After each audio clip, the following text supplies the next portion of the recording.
All right, well, welcome our President and Vice President of the Undergraduate Student Government, Jessica Asante-Tutu and Kathrina Noma. How are you guys doing today? We're doing really good. Nice weather outside, can't complain. So let's go ahead and get started with our questions here. So what accomplishments or initiatives have you seen success early on in your guys' tenure? I would say our connection with student orgs right now. I think that's something that we wanted to hit the ground running, and we were able to do that thanks to our new Senior Director of Outreach. And she's been on the ground talking to student orgs. We had like a queer excellence week, and there was a lot of events that she was able to go to and talk to the orgs that were participating. She's also been able to go just reach out to different orgs if they've come to us. So I think the fact that that was one of our main priorities and we've kind of been able to hit the ground running with that is really nice. So how do you feel like the conversation has gone, with the student orgs? What were your takeaways from that? I think they're really excited. I think they're excited to see themselves represented and also have a voice in, hey, as student org leaders, as people who just participate in the org, we've had some concerns, and you two have the experience of being within those spaces. So just seeing how we can work together to move forward. I feel like the feedback's been pretty good so far. Yeah, it has been. I think this, again, the student orgs kind of echoing what Jess said. The student orgs are really just excited.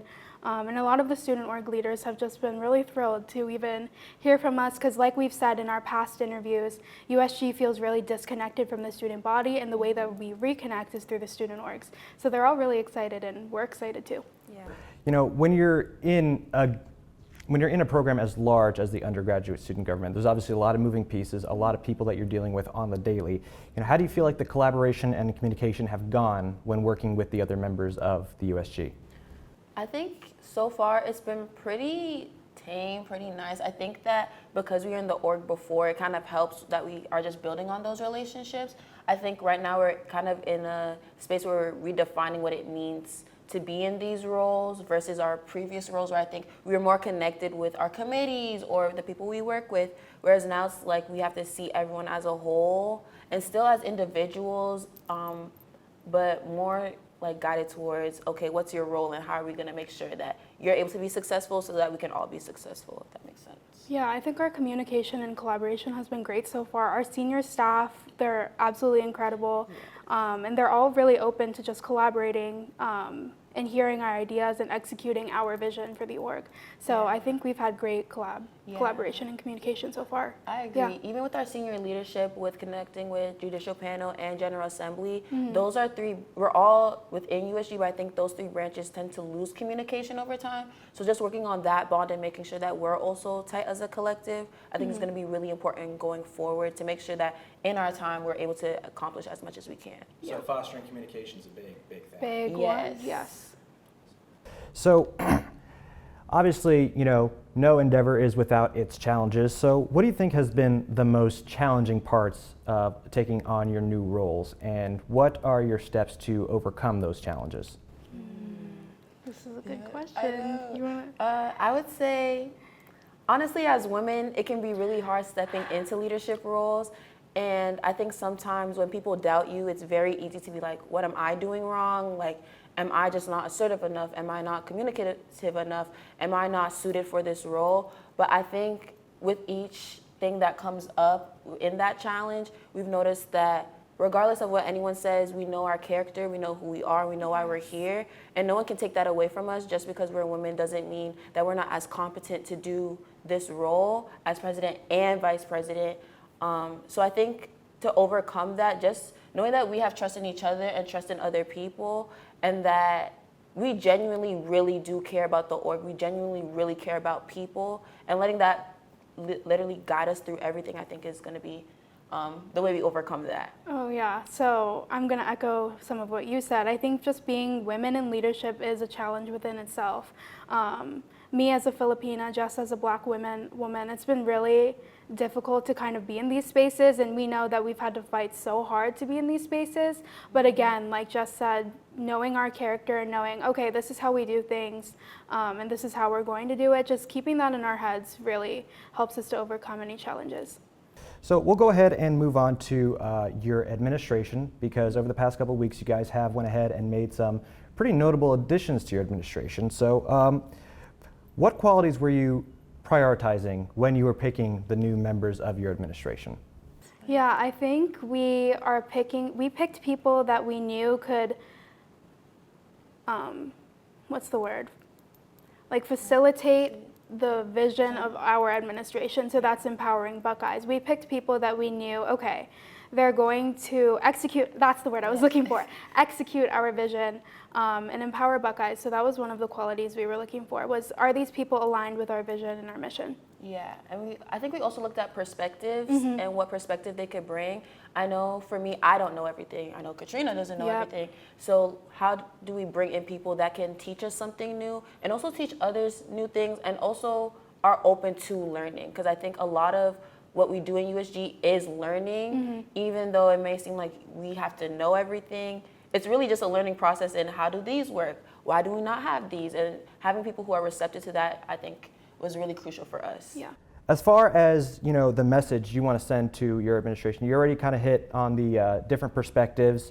What were some other messages that you wanted to go ahead and send out to your administration or from your administration to the students that see the people that you've kind of hired here?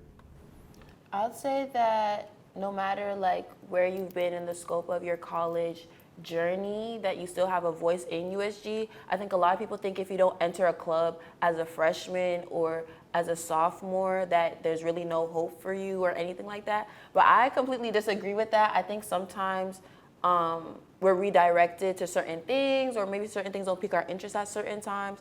But then when you get that click of wait, I really want to do this, that's something that I noticed I would like as part of our administration. So students know that you can enter college at any time. You can switch your majors at any time. And it's the same for USG. Not that you can flip around a lot, but I would say that once you have a passion for something and you want to execute it, let our administration be the people who can help you do that and give you the confidence to go ahead and do that. Because life is full of changes.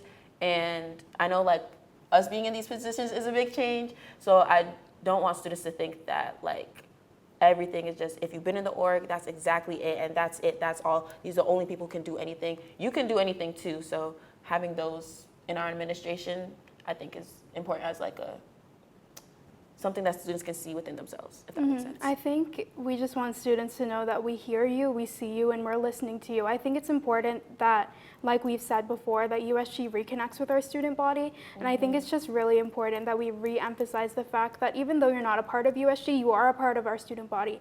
You are a part of the 55,000 students that we represent. So we do hear you, we do see you, and we want to represent you and incorporate your voices into our administration even though you're not a part of USG. So we already talked about meeting with the student organizations. We hit on the message of empowering Buckeyes.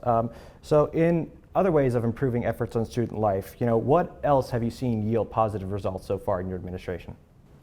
I would say our meetings with admin so far, it's been really nice to see how excited they are to work with us. I think sometimes when you say admin, everyone's like, ooh, Andy's coming. But it's really I think it's really just people who are doing their jobs, and sometimes we may not like what they do, they might not like what we do, but I think knowing that everyone is open to working with one another is key and huge. Even getting to meet President Carter, that was really nice.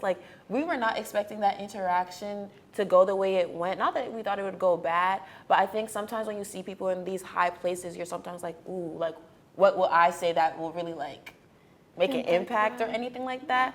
And just knowing that he was really open to getting to know us and helping us execute our vision as well was really nice. Yeah, I think all of administration is really open to just meeting with us and seeing us.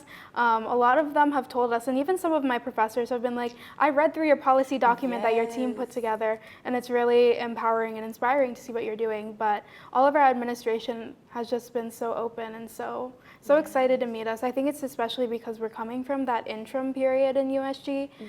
They're just excited to see us in these roles. Yeah. I'd be remiss if I didn't mention the the meeting that you had with President Ted Carter. Tell me a little bit more about that. What were some of the goals of that meeting? And you already said you'd already mentioned that it went really well.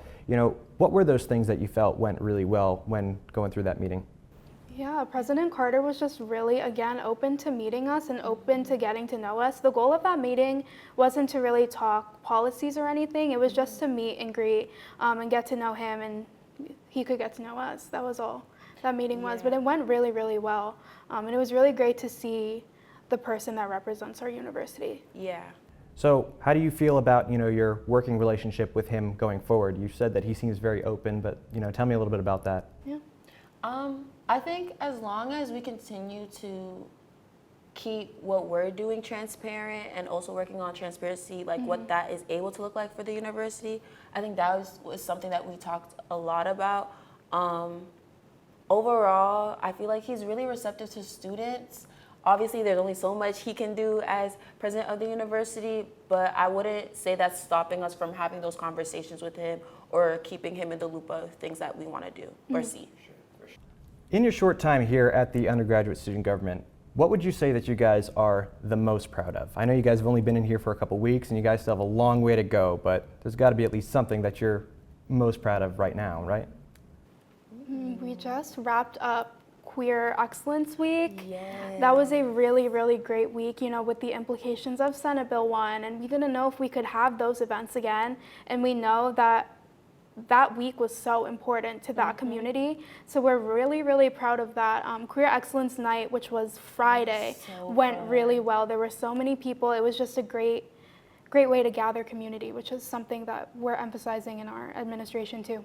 I agree. And we're looking forward to it. If the issues committees, Black Caucus committees, and all the other committees in USG continue to go on that path of just like focusing in on things they're really passionate about, I think everything should really go well this semester and the next semester too. Based on the successes you guys have had so far in your administration, what are some of the other changes that you guys are looking at to uphold the promise of, making student life better on campus? I think going through kind of our priorities, that's something that me and Kathrina have been like really thinking about to kind of nail down what can we really get done during this time. I think it's going to be crucial to our success for the next couple months. We have some exciting stuff that we're excited to see what can change. I think one thing we've been talking a lot with admin about is visibility in terms of how we can also get their things out there. Because there's a lot of resources that when we came on campus were easily accessible, everyone knew where it was at, but we're realizing that has kind of changed over time. So how do we refocus students back to those things that helped us so that they can also have a smooth college experience? Yeah, we're a big university. We have a lot of resources and students don't know about them.